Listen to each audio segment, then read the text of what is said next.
নমস্কার, আমি প্রসূন আচার্য। আপনারা দেখছেন প্রসূন আচার্য জার্নালিস্ট চ্যানেল। বন্ধুরা, একটা অত্যন্ত প্রয়োজনীয় কথা আপনাদেরকে বলা দরকার। আমি দেখতে পাচ্ছি অনেকেই আমার চ্যানেল দেখছেন, প্রশংসা করছেন, মন্তব্য করছেন, কিন্তু তারা কেউ সাবস্ক্রাইব করছেন না।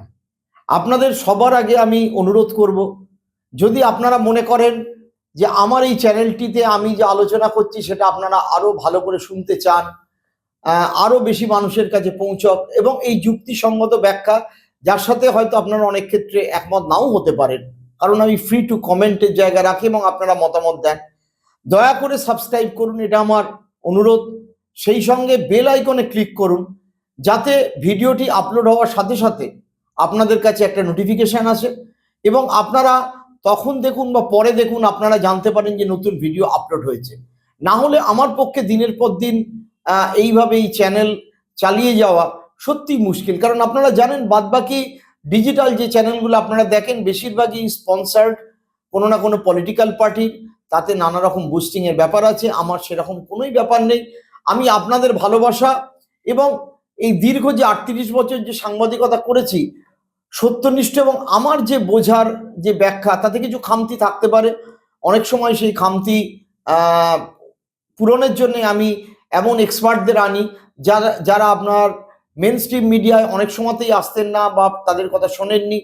আর আমি নিজে রাজনৈতিক পরিস্থিতি বিশ্লেষণ করার চেষ্টা করি আপনাদের সামনে। দেখুন, নরেন্দ্র মোদীর এই সভায় কি হয়েছে না হয়েছে, গতকাল যেটা হলো ব্রিগেডে, বিশেষ করে পরিবর্তন যাত্রার পরে সেই ব্যাপারটা একটু ডিকোড করব এবং সেইটা বোঝাতে চাইব যে কেন তিনি মূল যে জায়গা এই মুহূর্তে পশ্চিমবঙ্গের মানুষের কাছে সেটাকে অ্যাভয়েড করে গেলেন এবং অ্যাভয়েড করে এমন কিছু কথাবার্তা বললেন যেগুলো থেকে এখনো পর্যন্ত অন্য যে তার সভা যেগুলো করেছিলেন, নর্থ বেঙ্গলে করেছেন, দমদমে করেছেন, অন্যান্য জায়গায় করেছিলেন, দুর্গাপুরে করেছিলেন, বেসিক কোনো পার্থক্য কিন্তু তিনি ছিল না সেই সবার বক্তব্যে। এই ব্যাপারটা একটু বিশ্লেষণ করব, একটু মনোযোগ দিয়ে শুনতে হবে। প্রথম কথা, এই মুহূর্তে যদি বলেন রাজ্যের মানুষের সামনে সবচেয়ে বড় সমস্যা কিন্তু দুটি। এক হচ্ছে এলপিজির অভাব এবং পেট্রোলের দাম বাড়বে কি বাড়বে না। মানুষ আতঙ্কিত, বহু দোকান, খাবারের দোকান বন্ধ হয়ে যাচ্ছে, লোকে যারা 5 কেজির গ্যাস কেনে তারা পাচ্ছে না, সেখানে 1 কেজি গ্যাসের দাম ব্ল্যাকে 300 টাকা করেও এক এক জায়গায় বিক্রি হচ্ছে। আর তার পাশাপাশি আরও একটা সমস্যা এই মুহূর্তে পশ্চিমবঙ্গের বাসীর কাছে একেবারে গলার ফাঁসের মতো চেপে বসেছে, সেটা হচ্ছে এসআইআর প্রক্রিয়াতে যে 61 লক্ষ মানুষকে অ্যাডজুডিকেশন অর্থাৎ বিচারাধীন রাখা হলো, তাদের কি হবে? কারণ এখনো পর্যন্ত মাত্র 15 লক্ষ মানুষের শুনানি হয়েছে, 61 লোকের মধ্যে 46 লক্ষ বাকি। এছাড়াও আমরা জেনেছিলাম যে খসড়া ভোটার তালিকা প্রকাশের পরে যাদের নাম ওঠেনি তাদের মধ্যে অনেকেই যারা জীবিত, মৃত নন, অনেকেই রিয়েল রয়েছেন। এবং এই প্রাথমিকভাবে ফাইনাল লিস্ট যখন 28 ফেব্রুয়ারি বেরোলো, তখন আমরা দেখলাম কয়েক লক্ষ মানুষের নাম ডিলিট হয়ে গেছে।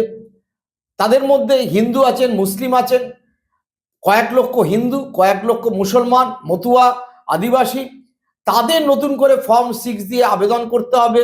অর্থাৎ সামগ্রিকভাবে রাজ্যের যদি ভোটার হয়, আমি ধরি অরিজিনালি 7.5 কোটি, সেটা কমে 7 কোটি হলেও তার 10%, প্রায় মোর দ্যান 10%, অর্থাৎ 70 লক্ষ মানুষ যারা জেনুইনলি, যাদের ভোটাধিকার থাকার কথা, তাদের একটা অস্বাভাবিক অবস্থা। আমার কাছে এই ইউটিউব চ্যানেলে বহু মানুষ প্রশ্ন করছেন, ফেসবুকে প্রশ্ন করছেন, রাস্তাঘাটে মাছওয়ালা, ফলওয়ালা, সবজিওয়ালা, বাজারওয়ালা, এমনকি ব্যাংক কর্মচারী, school master, doctor, engineer, BLO, BDO, সকলের মনে একটা বিরাট প্রশ্ন যে কি দাঁড়াবে তাহলে শেষ পর্যন্ত, ইলেকশনটা টাইমলি হবে কি এদের বাদ দিয়ে। দেখুন, এই দুটো যে মূল সমস্যা পশ্চিমবঙ্গের মানুষের কাছে, সেই সমস্যার ধারে কাছে দিয়েও নরেন্দ্র মোদী গেলেন না। কেন গেলেন না সেইটা একটু আপনাদের কাছে আমার মনে হয় ব্যাখ্যা করা উচিত। এবং তার সাথে আমরা এই যে ব্রিগেডের যে হাইপ তোলা হয়েছিল পরিবর্তন যাত্রা, যেটা অমিত শাহ শুরু করেছিলেন, নীতিন নবীন তাদের নতুন সভাপতি, এবং জেপি নাড্ডাকে দিয়ে তারা এনেছিলেন, বিহারের প্রচুর মন্ত্রীকে এনেছিলেন, দিল্লি থেকে এনেছিলেন, রেখা গুপ্তাকে এনেছিলেন, তাদেরকে দিয়ে যে সূচনা করলেন, তার যে পরিসমাপ্তি ব্রিগেড থেকে আমরা কি পেলাম, আদৌ বিজেপি কোনো বুস্টিং পেল কিনা, সেটা নিয়ে আলোচনা করব। প্রথম কথা যেটা বলি যে এই ডিজেলের পেট্রোলের দাম এখনো না বাড়লেও অচিরেই বাড়বে, এটা সকলেই আশঙ্কা প্রকাশ করছেন। এবং ভারতে এই মুহূর্তে পর্যাপ্ত পরিমাণে, মানে 1 মাসের জন্য আছে না 15 দিনের জন্য আছে না 1.5 মাসের জন্য আছে ডিজেল পেট্রোল, আমরা সেটা জানি না। এবং প্রতিদিন যুদ্ধের গতি প্রকৃতি যেভাবে বদলাচ্ছে, যেভাবে গতকালও ইরানের একটি দ্বীপে বোমা ফেলার পরে ইরান পাল্টা সৌদিতে অয়েল রিফাইনারিতে হামলা করেছে, এবং সত্যি সত্যি যুদ্ধ কতদিন চলবে, পেট্রোল ডিজেলের কি অবস্থা দাঁড়াবে আমরা জানি না। কিন্তু প্রধানমন্ত্রী নরেন্দ্র মোদী এই ব্যাপারে একদম চুপ করে রইলেন, কারণ তিনি বারবার যে ব্যালেন্সের খেলাটা খেলতে চাইছেন এবং দেশের মানুষকে ভুল বোঝাতে চাইছেন যে একবার আমেরিকা এবং নেতানিয়াহু ইসরায়েলের কোলে আমি যাব, ইরানের সাথে বিরোধিতা করব, চাবার পোর্ট থেকে আমি উইথড্র করব। উল্টো দিক থেকে যখন আবার তেল পাওয়া যাবে না, তখন আমেরিকার পায়ে আত্মসমর্পণ করে যাতে 1 মাসের জন্য রাশিয়ার ছাড় দেয়, যেটা রাহুল গান্ধী বারবার বলছে ইন্ডিয়ান এনার্জি সিকিউরিটি, অর্থাৎ তেল এবং গ্যাস, সেটা কম্প্রোমাইজ হয়ে গেছে, আমেরিকার হাতে তিনি নিজেকে বাধা বন্ধক করে দিয়েছেন, অর্থাৎ একেবারে করজোড়ে তার হাত পায়ে শিকল পরিয়ে আমেরিকা এবং ইসরায়েল তার হাত পা বেঁধে দিয়েছে। সেই কারণেই তিনি কলকাতায় এসে এই এত বড় সমস্যা, যেটাতে মানুষ আশঙ্কিত কতদিনে, তিনি একবারও বললেন না যে না আপনাদের চিন্তার কোনো কারণ নেই, গ্যাস নিয়ে আপনাদের উৎকণ্ঠা হওয়ার কোনো কারণ নেই, পেট্রোল ডিজেল আমরা চেষ্টা করছি অন্য দেশের সাথে কথা বলে, সেটা কিন্তু একবারের জন্য আশ্বস্ত করতে পারলেন না। কারণ তিনি জানতেন তিনি একথা বলতে পারবেন না, কারণ হরদীপ পুরী তার যে পেট্রোলিয়াম মিনিস্টার, যাকে এখনো সরানো হয়নি এপস্টিন ফাইলে, নাম শুধু নয়, হরদীপ পুরী নিজে প্রেস কনফারেন্স করে স্বীকার করেছেন তিনি একাধিকবার এপস্টিনের বাড়িতে গিয়েছেন। এপস্টিন শুধু ফাইলেই তার বহু জায়গায় নাম থাকা নয়, তিনি আদৌ শিশুদের যৌন কেলেঙ্কারিতে নিয়ে তাদের খেলা করার কাজে যুক্ত ছিলেন কিনা, যে ঘৃণ্য কাজ পৃথিবীর বহু রাষ্ট্রনেতা, বহু শাসক তারা ইস্তফা দিচ্ছেন, এমনকি ইংল্যান্ডের রাজপরিবারের মানুষকেও, সদস্যকেও ইস্তফা দিতে হয়েছে। সেই হরদীপ পুরী কিন্তু এত কিছু হওয়ার পরেও এইখানে বসে রয়েছেন, এবং না হরদীপ পুরীর ব্যাপারে কিছু বলা সম্ভব নরেন্দ্র মোদীর, না পেট্রোল ডিজেলের ব্যাপারে কিছু বলা সম্ভব, কারণ he is compromised with America. এবং আমেরিকার সাথে তার স্বার্থটা কি, না আদানি এবং আম্বানির স্বার্থ। আদানির মামলা চলছে আমেরিকার কোর্টে, যেটা যদি প্রমাণিত হয় আদানিকে শুধু ব্যবসা গোটাতেই হবে না, প্রচুর টাকা লোকসান হবে, এমনকি জেলেও চলে যেতে হতে পারে আদানিকে। আর আম্বানির সেখানে বিরাট স্টেক আছে সৌদি এবং অ্যারামকো কোম্পানির শেয়ার, যেখানে যেখানে ইরানের মিসাইল ফেলছে, তার সাথে ডোনাল্ড ট্রাম্পের সাথে তারা চুক্তিবদ্ধ করে টেক্সাসে বিশাল নাকি অয়েল রিফাইনারি করবে। অর্থাৎ তাদের স্বার্থে এমন করে নরেন্দ্র মোদী কম্প্রোমাইজ রয়েছেন, যে কারণে এইখানকার মিঠুন চক্রবর্তী কোথায় কাকে কোমাতে পাঠিয়ে দেবেন, সেখান থেকে কে কি বলবেন, ওই সমস্ত ভাঁড়ের মতো কথা। মিঠুন চক্রবর্তী একজন অভিনেতা হিসেবে আমি সম্মান করি, কিন্তু যত দিন যাচ্ছে তিনি কার্যত একটি ভাঁড়ে পরিণত হয়েছেন। বা বিজেপির যারা দীর্ঘদিন করেন, শ্রমিক ভট্টাচার্য বলুন, সুকান্ত মজুমদার বলুন, বা তৃণমূল থেকে দল বদলু শুভেন্দু অধিকারী, যিনি হিন্দু রাষ্ট্রের কথা বলেন, যিনি সংবিধান অবমাননার কথা বলেন, তিনি বলুন, তারা এই ব্যাপারে কিছু বলার জায়গাতেই ছিল না। দক্ষিণেশ্বরের মন্দিরটা পেছনে একটা ছাদ দেওয়া হয়েছে, নরেন্দ্র মোদীর মুখাবয়ব এবং দক্ষিণেশ্বর মন্দির, দুটো কখনো একসাথে যায় না। যদি দক্ষিণেশ্বর মন্দিরই করতে হতো, তাহলে ওখানে রামকৃষ্ণ দেবের ছবি আপনারা দেখতে পাচ্ছেন, আমার এখানে আমার পুত্রের যে ঘর, সেখানে রামকৃষ্ণ, সারদামণি, বিবেকানন্দের ছবি আমাদের ঘরে সজ্জিত থাকতো। কিন্তু নরেন্দ্র মোদীর পক্ষে সেটা করা সম্ভব নয়, কারণ তিনি নন বায়োলজিক্যাল, তিনি সরাসরি ঈশ্বরের দূত, এবং তিনি পেট্রোল ডিজেল গ্যাসের দাম নিয়ে কোনো কথা বললেন না, বলবেন না। এবং সেটা নিয়ে কিন্তু মেন স্ট্রিম মিডিয়া, যেটা প্রশ্ন তোলা উচিত ছিল, কালকে সন্ধ্যেবেলা আমি টিভি চ্যানেল দেখছিলাম বা খবরের কাগজ, তারা একটাও প্রশ্ন তুললেন না। অর্থাৎ escape from the main problem.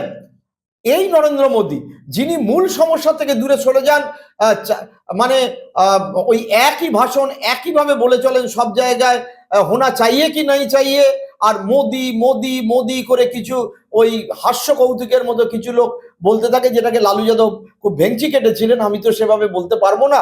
ওই এক কিছু সাইকোপ্যানদের করা আর বাচ্চার ছবি, এই ছবির এটা পুরো অর্কেস্ট্রেট। নরেন্দ্র মোদীর যারা পিআর এজেন্সি, এইরকম 28টা মিটিং হয়েছে, তার ক্লিপিংস বিভিন্ন একটা পোর্টাল তারা রিসার্চ করে ওয়ার করেছিল, নিউজিল্যান্ডেও করেছিল। একইভাবে ওই ছবি দিন, ওই ছবি দেখতে পাচ্ছি, ওনাকে আসতে দিন, সেটা সুদূর আসামেও করেন, সেটা মহারাষ্ট্রেও করেন, সেটা কেরালাতেও করেন, সেটা হরিয়ানাতেও করেন, হিমাচল প্রদেশেও করেন। ওই দারুণ ছবি এঁকে নিয়েছেন, কয়েকজনকে সাজিয়ে তোলা হলো, বাচ্চাটাকে সামনে আসতে দিন। এটা তার পুরো পিআর এজেন্সি অর্কেস্ট্রেট। এটা 2019 সাল থেকেই কন্টিনিউয়াস চলছে, 19-এ হয়েছে, 24-এ হয়েছে, এবং আমরা এটা দেখতে পেলাম, নাথিং নিউ।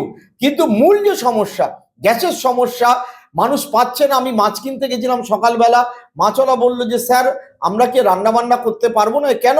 বলে আমরা তো বাইরে থেকে কিনতাম, আর সেই 5 লিটারের গ্যাস পাওয়া যাচ্ছে না। এবং সবচেয়ে খারাপ অবস্থা কিন্তু বিজেপি রুল স্টেটগুলোতে, মধ্যপ্রদেশে, হরিয়ানায়, হিমাচল প্রদেশ, হরিয়ানায়, উত্তরপ্রদেশে। এবং ভয়ঙ্কর পরিস্থিতি। এখনো পর্যন্ত সরকারের পক্ষ থেকে আশ্বাস দেওয়া হলো ভার্চুয়ালি কত ডোমেস্টিক গ্যাসের মজুদ আছে, কারণ আমাদের প্রতি ভারতের ডোমেস্টিক যে গ্যাস, তার কনজিউমার হচ্ছে প্রায় 36 কোটি। প্রতি মাসে কিছু না হলেও 2 মাস 3 মাসের স্টক থাকতে গেলেও 20 কোটি সিলিন্ডারের একটা ওভারঅল স্টক লাগবে। তার সাথে যদি কমার্শিয়াল সিলিন্ডার হয় যেটা 19 কেজির, তাহলেও আমাদের প্রায় আরো 7-8 কোটি সিলিন্ডার লাগবে। তার পরিমাণে আদৌ গ্যাস মজুদ আছে কিনা ভারত সরকারের কাছে কোনো তথ্য নেই। নরেন্দ্র মোদী সেটা নিয়ে একটা শব্দও বললেন না। That is the failure of the BJP, that is the failure of the Narendra Modi, and that is the failure যেটা অন্ধভক্তরা ওইখানে দেখছিলাম সবাই, যে গ্যাসের দাম 500 টাকা, 5000 টাকা হলেও আমরা নরেন্দ্র মোদী আমাদের ঈশ্বর, তাকেই আমরা ভোট দেবো। তাই অন্ধভক্তরা তো নানা কথা বলে, তা নিয়ে বলার কিছু নেই। Now come to the next point. 61 লক্ষ মানুষ যখন অ্যাডজুডিকেশনের মধ্যে পড়েছে, এবং ট্রাইব্যুনালে সেখানে কতজনের নাম যাবে এখনো পর্যন্ত আমি যখন আলোচনা করছি, তখনও পর্যন্ত কিন্তু ইলেকশন কমিশন এই 15 লক্ষ যে অ্যাডজুডিকেশন হয়েছে, অর্থাৎ বিচারাধীনের নিষ্পত্তি মানে কিন্তু এই 15 লক্ষের নাম ওঠেনি। এর মধ্যে 5 লাখও বাদ যেতে পারে, 10 লাখও বাদ যেতে পারে, 7 লাখও বাদ যেতে পারে। যারা বাঙালি কিনা, নাগরিক কিনা প্রশ্ন তাদের উঠবে। এবং ভার্চুয়ালি নাগরিক ট্রাইব্যুনাল, নাগরিকত্বের প্রমাণ সিটিজেন ট্রাইব্যুনালের কাছে ভার্চুয়ালি তাদের যেতে হবে হাইকোর্টে। সেই ট্রাইব্যুনাল এখনো গঠিত হয়নি। এবং এই সংখ্যাটা যত বেশি করে এগোতে থাকবে, অর্থাৎ আগামী সপ্তাহে ভিন রাজ্যের কিছু জাজ এসছেন, সংখ্যাটা নিশ্চয়ই বাড়বে এবং একটু দ্রুততার সাথে কাজ হবে। সুতরাং প্রোজিনি ম্যাপিং যখন শুরু হবে, কত মানুষ যারা অরিজিনাল নাগরিক, তারা বিজেপির ভোটার হতে পারেন, তৃণমূলের ভোটার হতে পারেন, ভোট না দিতে পারেন, কংগ্রেসের ভোটার হতে পারেন, সিপিএম এর ভোটার হতে পারেন, তারা মানুষ, তারা বাঙালি, তারা নাগরিক, তারা বাঙালি মানে বাংলা ভাষায় কথা বলেন এবং বাংলায় থাকেন, তারা হিন্দু হতে পারেন, মুসলমান হতে পারেন। তাদের যে প্রবল সংকটে পড়েছেন, সেটা নিয়ে নরেন্দ্র মোদীর মুখ থেকে একটা কথা বেরোলো না। কেন বেরোলো না? কারণ এই গোটা পরিকল্পনাটাই বিজেপি তৈরি করেছে।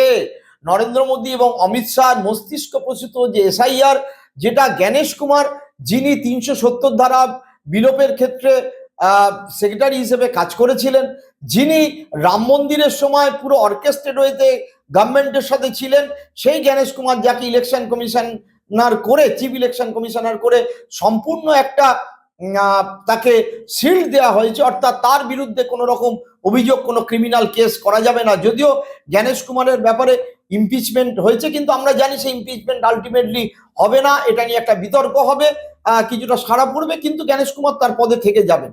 এই যে অর্কেস্ট্রেট হইতে হলো, তার সাথে 9 লক্ষ নতুন ভোটারের আবেদনকারী কয়েক লক্ষ যুক্ত হয়েছে, এবং সেই ক্ষেত্রে বহু মানুষ বাদ গেছেন।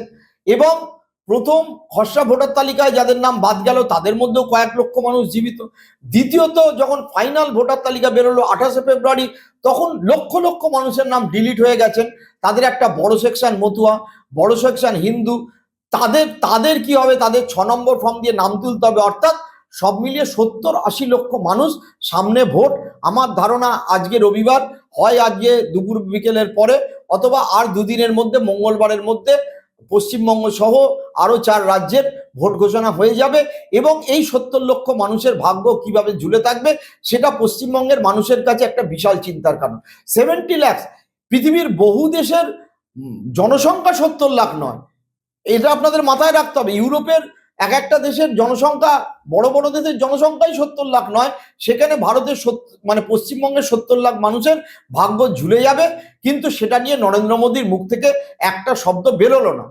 না বেরোনোর একটাই কারণ হচ্ছে পরিকল্পনাটা তো আমি তৈরি করেছি, it is my brain child, এটা আরএসএস বিজেপির ব্রেন চাইল্ড, যে ঠিক এইভাবে যদি আমি বেনাগরিক করি, এইভাবে যদি পেট্রোল মানে, তাহলে এটা নিয়ে আমি কেন বলতে যাব, কেন মানুষকে আশ্বাস দেব? তার উচিত ছিল বলা, যেটা অন্য দলগুলো বলছে। ইভেন শ্রমিক ভট্টাচার্য পর্যন্ত বলেছেন যতক্ষণ না ফাইনাল তালিকা হয়, অ্যাডজুডিকেশন যতক্ষণ না কমপ্লিট হয়, ভোট করতে দেওয়া হবে না। যদিও শ্রমিক ভট্টাচার্য কি বললেন না বললেন তাতে, বা সুকান্ত মজুমদার কি বললেন না বললেন, আর ওই অমিত শাহর একেবারে বসংবাদ শুভেন্দু অধিকারী, আমি মনে করি তিনি মানে দেশ বিরোধী, কারণ তিনি সংবিধান বিরোধী কথাবার্তা বলছেন, তিনি অ্যান্টি ন্যাশনাল। আমি এটা পরিষ্কার মনে করি তিনি অ্যান্টি ন্যাশনাল, কারণ আমি এখনো পর্যন্ত সংবিধানের অবমাননাকর করা কোনো কথা বলিনি। কিন্তু শুভেন্দু অধিকারী বলছেন যে সেকুলারিজম কি, সেকুলারিজম কেন থাকবে, এটা হিন্দু রাষ্ট্র, এটা সংবিধান অবমাননা করা। মমতা ব্যানার্জি সরকার বা অন্যরা তার বিরুদ্ধে মামলা করবেন কিনা জানি না, শামীম আহমেদ একজন লয়ার, তারা মামলা করেছেন, তিনি সম্ভবত বামপন্থী লয়ার। কিন্তু ঘটনা হচ্ছে যে এই ব্যাপারটা নিয়ে নরেন্দ্র মোদী একেবারে নীরব রইলেন, অর্থাৎ ঠিক নীরব মোদীর যে ক্ষেত্রে তার যে ভূমিকা ছিল, মেহুল চস্কির ক্ষেত্রে তার যে ভূমিকা ছিল, নরেন্দ্র মোদী মূল যে সমস্যা মানুষের, একটা পেটের সমস্যা, একটা আর্থিক সমস্যা, একটা জ্বালানির সমস্যা, আর একটা তার অস্তিত্বের প্রশ্ন, তার নাগরিকত্বের প্রশ্ন, সে মানুষ ভোটার থাকবে কিনা, আগামী দিনকে তার ব্যাংক অ্যাকাউন্ট আর কেওয়াইসি নথিভুক্ত হবে কিনা, সেইটা নিয়ে নরেন্দ্র মোদী সম্পূর্ণভাবে নীরব রইলেন। তাহলে আপনারা বুঝতে পারছেন বাদবাকি যে কতগুলো ব্লা ব্লা ব্লা বলেছেন, দুর্নীতি, তৃণমূলের তো প্রচুর দুর্নীতি আছে, এটা তো সকলেই জানে। তৃণমূলের নেতা মন্ত্রীরা জেলে গেছেন, এটাও সকলে জানে। আর আপনারা এটাও জানেন কাটমানি দিতে হয়, এটাও সকলে জানেন। কিন্তু আমার নরেন্দ্র মোদীর প্রতি প্রশ্ন, যে যে নারদা স্টিং অপারেশনে, সারদা কেলেঙ্কারিতে একের পর এক তৃণমূল কর্মীরা ফেসেছিলেন, অনেকে জেলে গিয়েছিলেন, অথচ জেলে যাননি মুকুল রায়, জেলে যাননি শঙ্কু পণ্ডা, জেলে যাননি শুভেন্দু অধিকারী, তাদের বিরুদ্ধে কেন মামলা হলো না? কেন 2016 সালে তিনি যখন এথিক্স কমিটি এদেরকে বাতিল করে দিতে পারতো সাংসদ পদ, আডবাণী যার মাথায় ছিলেন, আজকে 2026, 10 বছরের মধ্যে কেন সেগুলো হলো না? সেগুলো সেটিং কি সেটিং না আমি বলতে পারবো না, কিন্তু আমরা দেখেছি একটা অদ্ভুত জিনিস, যাদের বিরুদ্ধে এই অভিযোগ থাকে, এই তো এই সপ্তাহে সম্ভবত মহেন্দ্র জেনা, তার ক্ষেত্রে আমরা দেখলাম চার্জশিট ফ্রেম হওয়ার আগের দিনকে তিনি বিজেপিতে চলে এলেন দুর্নীতির অভিযোগে। অর্থাৎ ওয়াশিং মেশিন সংক্রান্ত বিষয়টা এতটাই তাৎপর্যপূর্ণ যে নরেন্দ্র মোদী যতই বলুন না কেন একজন কেউ ছাড়া হবে না। টিভি চ্যানেলগুলো পয়সা পেয়ে খবরের কাগজের পাতা জোড়া বিজ্ঞাপন প্রতিদিন হচ্ছে, সমস্ত খবরের কাগজ পাচ্ছে, ইনক্লুডিং গণশক্তি। গণশক্তির পেজওয়ান জ্যাকেটটাও কিন্তু বিজেপির হাতে চলে গিয়েছে। মানে দেখে খারাপ লাগছে, মাথায় নরেন্দ্র মোদী, প্রথম পাতা নরেন্দ্র মোদী, আর ভেতরে তারা উল্টো কথা বলছে। ফলে আমি জানি না সিপিএম এর এটা হতে পারে কি স্ট্র্যাটেজি না স্ট্র্যাটেজি, অন্যান্য কাগজ সবাই নিচ্ছে এবং কোটি কোটি টাকা বিজেপি এই মুহূর্তে ঢেলে তাদের মুখ বন্ধ করছে, যে কারণে যে দুটো প্রাসঙ্গিক কথা পশ্চিমবঙ্গের মানুষ শুনতে চেয়েছিল সেই দুটোর একটাও কিন্তু নরেন্দ্র মোদীর মুখে শোনা গেল না। এটা হচ্ছে দ্বিতীয় ব্যর্থতা। তৃতীয় ব্যর্থতা কি? তৃতীয় ব্যর্থতা হচ্ছে যে পরিবর্তন যাত্রা যে 13 জায়গা থেকে বেরোলো, বিভিন্ন জায়গা থেকে এলো, আমরা দেখলাম রাজ্যের পরিবর্তন যাত্রাগুলো সুপার ফ্লপ করলো। কলকাতায় বলুন, নর্থ বেঙ্গলেই বলুন, কৃষ্ণনগরেই বলুন, দক্ষিণবঙ্গেই বলুন, আপনার দক্ষিণ 24 পরগনাতেই বলুন, তাতে যে পরিমাণে লোকের অংশীদারিত্ব হওয়ার কথা ছিল তা হয়নি। সমস্ত জায়গায় ভিডিও, আমি অন্তত 15-20টা ভিডিও দেখেছি, হাজার হাজার চেয়ার খালি পড়ে থাকছে। যে পরিমাণ মানুষ আমি নিউ টাউনে দেখছিলাম, শ্যামবাজারে দেখেছি, বরানগরে দেখেছি, ধর্মতলায় দেখেছি, দক্ষিণ, আমার নিজের চোখে দেখা যে পরিবর্তন যাত্রাগুলো, যাতে অন্তত কয়েক হাজার মানুষের অংশীদারিত্ব নিয়ে তারা মানুষের কাছে যাবে, সেগুলো না করে একেবারে ইউপি থেকে আনা, অন্য রাজ্য থেকে আনা কিছু লরির ওপরে তারা গিয়ে রাস্তা দিয়ে চলে গেল এবং কিছু কথা বলতে বলতে গেল। এটা কেন হল? তার কারণ হচ্ছে অদ্ভুত। আমি যেটা শুনলাম যে একটা পরিবর্তন যাত্রার 5,000 করে লোক আসবে, খাবে দাবে, রওনা দেবে ইত্যাদি পেছনে যে পরিমাণ টাকার বরাদ্দ ঘোষণা হয়েছিল সেই টাকাটা খরচই করা হয়নি, লোকের কাছে যায়নি। 5,000-এর বদলে 500 জনের ওপর দিয়ে চালানো হয়েছে। সেই টাকা কোথায় গেল না গেল, আর্থিকভাবে পার্টি টাকা দিয়েছে, দিল্লি থেকে টাকা এসছে, কিন্তু তলার লেভেলের নেতারা কি করেছেন, তাদের সাথে প্রথম কথা মানুষের সাথে সেভাবে যোগাযোগ তো নেই। তারা যেটা করেন, ওই হিন্দু মানে বিজেপি ইকুয়াল টু হিন্দু, আপনি ইকুয়াল টু হিন্দু, তাহলে আপনি ইকুয়াল টু বিজেপি, এই সহজ সমীকরণে মানুষকে আকর্ষণ করা এবং মুসলিম হেট্রেড তৈরি করা। ঘুষপেটিয়াতে রাজ্য ভরে যাচ্ছে বলা, যেটা নরেন্দ্র মোদীও বললেন, কিন্তু কোনো প্রমাণ সাপেক্ষ ওই এক কথা শুনতে শুনতে বস্তা পচা হয়ে গেছে। তা যেটা বলছিলাম, তাদের যে পরিবর্তন যাত্রার যে র্যালিগুলো হলো সেগুলো ফ্লপ করেছে। ফলে তাদেরকে প্রায় 37টা ট্রেনে করে রাজ্যের অন্য অংশ থেকে, এমনকি উত্তর বিহার থেকেও, ঝাড়খণ্ড থেকেও, ভিন রাজ্য থেকেও মানুষ এনে ব্রিগেড ভরাতে হয়েছে, ফ্ল্যাগ আনতে হয়েছে, লোকজন আনতে হয়েছে, তাদেরকে খাবার দাবারের ব্যবস্থা করতে হয়েছে। এমনকি যে বিজেপি আমিষাসীর বিরুদ্ধে, এমনকি বিহারেও সেই কথা বলছে, সেখানে তাদের চিকেন খাওয়াতে হয়েছে, ডিম ভাত খাওয়াতে হয়েছে, মাছ ভাত খাওয়াতে হয়েছে, টাকা দিতে হয়েছে, দিয়েও টেম্পো তোলা গেল না। কেন গেল না? কারণ ওই যে নিচের তলায় সংগঠন নেই, নিচের তলায় সংগঠন নেই। পরিবর্তন যাত্রাটা একেবারে নর্থ বেঙ্গল থেকে সাউথ বেঙ্গল পর্যন্ত সুপার ফ্লপ করেছে। এটা নরেন্দ্র মোদীর কাছেও রিপোর্ট আছে। তিনি বসে গেছেন, প্রার্থী ঘোষণা হবে, প্রার্থী ঘোষণার পরে আবার সেই আমরা দেখবো ভয়ঙ্কর সাম্প্রদায়িক মেরুকরণ, যেটা অগ্নিমিত্রা পল, শুভেন্দু অধিকারী এরা সব করছে। বলতে লজ্জা লাগে, এদের প্রত্যেকের সাথে আমি ব্যক্তিগতভাবে চিনি, তাদের দেখেছিলাম একরকম। এখন মানুষের যদি মস্তিষ্ক প্রক্ষালন যন্ত্রে তাদের মাথা ঢুকিয়ে দেওয়া হয় এবং তাদের মাথায় সারাক্ষণ শুধু মুসলিম হেট্রেডই খেলা করে, কি খাবো দাবো চাকরি বাকরি এই সংক্রান্ত ব্যাপার না ভাবা যায়, তাহলে তারা তাই বলবেন। সুতরাং পরিবর্তন যাত্রার যে ফেলিওর হলো, সেই ব্রিগেড সমাবেশেও কিন্তু সেই ফেলিওরের ছবি রিপিটেড হলো। ফলে অত্যন্ত দীর্ঘ বক্তব্য রাখতে হয়েছে নরেন্দ্র মোদীকে, একই কথা বারবার বলতে হয়েছে, একই কথা বারবার বলতে হয়েছে। এবং তিনি নাকি জেলে পাঠাবেন, না জেলেই যদি দুর্নীতির দায়ে বা অন্যান্যদের পাঠান, তাহলে 2016 থেকে 2026 আপনি কতজনকে জেলে পাঠিয়েছেন? এইবার আসি বাংলাদেশ, রোহিঙ্গা, ঘুষপেটিয়া ইত্যাদি, সেভাবে শোনাই গেল না। মমতা ব্যানার্জির নাম শোনা গেল না, ভাইপোর নাম শোনা গেল না। এবং তিনি বললেন যে ঘুষপেটিয়াতে রক্ষা করার জন্য এসআইআর হয়েছে, কিন্তু ইলাবোরেটলি কিছু বললেন না। হ্যাঁ, হয়তো বাংলাদেশে কিছু পাওয়া যাবে, কয়েকশো পাওয়া যেতে পারে, কতজন পাওয়া যেতে পারে, নো ডাটা। ইলেকশন কমিশনের কোনো কাছে কোনো ডাটা নেই, এমনকি হোম মিনিস্ট্রিও কোনো ডাটা নেই। হোম মিনিস্ট্রি অতীতে যে ডাটা দিয়েছিল, আমি সেটা নিয়ে অতীতে আপনাদের ভিডিও করেছিলাম, তাতে সামগ্রিকভাবে দেখা যাচ্ছে গত 8 বছরে 12 থেকে 14,000 বাংলাদেশিকে ডিপোর্ট করা হয়েছে, তাও সব পশ্চিমবঙ্গ থেকে না, বিভিন্ন জায়গা থেকে। তাহলে এই জিনিসটাও ফিকটিশিয়াস ন্যারেটিভ, অর্থাৎ এটাও দানা বাঁধলো না। তাহলে প্রথম নরেন্দ্র মোদী, এবার ব্যাপারটা বুঝুন, ফার্স্ট মূল যে সমস্যা গ্যাসের অভাব, সেটা নিয়ে মৌন রইলেন, কোনো কথা বললেন না।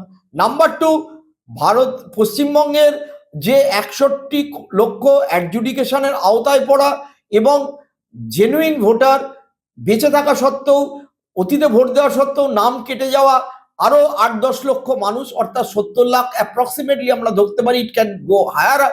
তাদের যে কি হবে ভোট ঘোষণার পরে, যেটা নিয়ে মানুষ আতঙ্কিত। বিজেপিও চিন্তিত যে তাদের কত ভোটার বাদ গেল, তৃণমূলও ক্যালকুলেট করছে কোন কোন কেন্দ্রে তাদের কত ভোটার বাদ গেল, কংগ্রেসও ক্যালকুলেট করছে মালদা মুর্শিদাবাদ জেলায় যারা কিছু আসন জিতবে ভেবেছে সেখানে তাহলে কত ভোটার বাদ গেল। সিপিএম তো বলেই বসেছে এভাবে হবে না, তারাও চিন্তিত। অর্থাৎ পলিটিক্যাল পার্টি চিন্তিত, সাধারণ মানুষ চিন্তিত, কিন্তু নরেন্দ্র মোদী চিন্তিত। নরেন্দ্র মোদীর বক্তৃতার স্ক্রিপ্ট যারা লিখে দিয়েছেন তারা কিন্তু মূল দুটো সমস্যাকে অ্যাভয়েড করলেন। থার্ড হচ্ছে কাদের জেলে ঢোকাবেন, কিভাবে জেলে ঢোকাবেন, কি দুর্নীতি করেছে, কারা দুর্নীতি করেছে, দুর্নীতিটাই যদি ইস্যু হয় তাহলে সেটাও দানা বাঁধলো না। 3 নম্বর হচ্ছে অ্যাসিড অ্যাটাক, মহিলাদের ওপরে নির্যাতন ইত্যাদি। আরে মহিলাদের ওপর নির্যাতনের যদি স্ট্যাটিস্টিক্স দেখা যায়, তাহলে বিনয়ের সাথে বলছি, ভিডিওটি যারা দেখবেন তারা দেখবেন যে মধ্যপ্রদেশ হায়েস্ট, তারপরে ছত্তিশগড়, তারপরে উত্তরপ্রদেশ, তারপরে তো হরিয়ানা, এমনকি গুজরাট। এই ডাবল ইঞ্জিন সরকার চলা যে সমস্ত রাজ্য দিনের পর দিন ধরে একাধিক ইলেকশনে তারা জিতছে এবং ধরে রেখেছে, সেই সব ক্ষেত্রে মহিলাদের নির্যাতনের হার অনেক অনেক বেশি rather than West Bengal. Third হচ্ছে আদিবাসী মহিলা দ্রৌপদী মুর্মুকে টানলেন, কিন্তু আদিবাসীদের ওপরে সবচেয়ে দলিত এবং আদিবাসীদের মধ্যে অত্যাচারের মাত্রা এই মুহূর্তে সবচেয়ে বেশি যে দুটি রাজ্যে, একটা হচ্ছে উত্তরপ্রদেশ, তারপরে হচ্ছে ওড়িশা, যে দুটো বিজেপি শাসিত। সুতরাং সেই বিষয়টাও অ্যাকচুয়ালি স্ট্যাটিস্টিক্যালি কোনো রকম দানা বাজছে না। অর্থাৎ নরেন্দ্র মোদী যে বক্তৃতাটা করলেন আমরা দেখলাম, সেটা ভার্চুয়ালি একটা শূন্যগর্ভ বক্তৃতা। যে কারণে আপনারা অনেকেই যারা টিভি দেখেছেন বা যারা দেখেননি তাদেরকে বলতে পারি যে নরেন্দ্র মোদী যে টেম্পো সেট করে দেবে ভেবে এই পুরো বিষয়টাকে সামনে নিয়ে এসেছিলেন, সেই টেম্পো কিন্তু তিনি সেট করতে পারলেন না। এবং টেম্পোটা সেট করতে পারলেন না বলেই আমার মনে হয়েছে যে নরেন্দ্র মোদীর ব্রিগেড সমাবেশের যে কার্যকারিতা, যে উৎসাহ দিয়ে, যেভাবে বিজ্ঞাপন দিয়ে দিনের পর দিন এটাকে হাইপটাকে তোলা হয়েছিল, সেটা একেবারে ধূলিসাৎ হয়ে গেছে। হ্যাঁ, বিজেপির লোকেরা তো সন্তুষ্ট হবে, রাজ্যে বিজেপি 35% ভোট, আমি আবারও বলছি হেরে গেলেও 35% ভোট পাবে, যদি জেতে তাহলে তো ভোটের সংখ্যা অনেক বেশি। কিন্তু রাজ্যের প্রায় 35% মানুষ বিজেপির সমর্থক হয়ে গেছেন, তারা অধিকাংশই হিন্দু, এবং হিন্দু ভোটের এখনো 55-56% ভোট বিজেপি পাচ্ছে। সুতরাং তারা এটা ফ্যাক্টর না, যারা ফ্যাক্টর অর্থাৎ এর বাইরের যে অংশকে টেনে আনা কথা, সেটা নরেন্দ্র মোদীর এই বক্তব্যের মধ্যে দিয়ে 1% আকর্ষণ করতে পেরেছে বলে আমার মনে হয় না। অর্থাৎ সামগ্রিকভাবে যদি আমি বিশ্লেষণ করি, তাহলে আমরা প্রধানমন্ত্রীর মুখ থেকে, বিশ্বগুরুর মুখ থেকে, নন বায়োলজিক্যাল ঈশ্বর দত্ত একজন ভগবানের মুখ থেকে আমরা যেটা শুনবো বলে আশা করেছিলাম, মূল সমস্যা, সাধারণ মানুষের সমস্যায় তিনি আলোকপাত করবেন, সেই ব্যাপারে কিন্তু তিনি আলোকপাত করতে পারলেন না। এইবার শেষ অংশে আসি বিজেপির আভ্যন্তরীণ লাভ। এই অনুষ্ঠানে সবচেয়ে লাভবান যদি তিনি হয়ে থাকেন, তিনি দিলীপ ঘোষ। কারণ এর আগে আমরা নরেন্দ্র মোদীর একাধিক সভা দেখেছি, কলকাতাতে দেখেছি, কলকাতার বাইরে দেখেছি। দিলীপ ঘোষ কখনো কলকাতার বাইরে চলে যাচ্ছেন, কখনো আমন্ত্রণ পাচ্ছেন না। এই প্রথম দিলীপ ঘোষের নতুন করে রিকার্নেশন হলো, পুনর্জন্ম হলো নরেন্দ্র মোদীর সাথে। তিনি একেবারে করে কথা বললেন, আমি যে মুখভঙ্গি যেটা দেখালাম, অর্থাৎ দিলীপ ঘোষের লাভ হলো।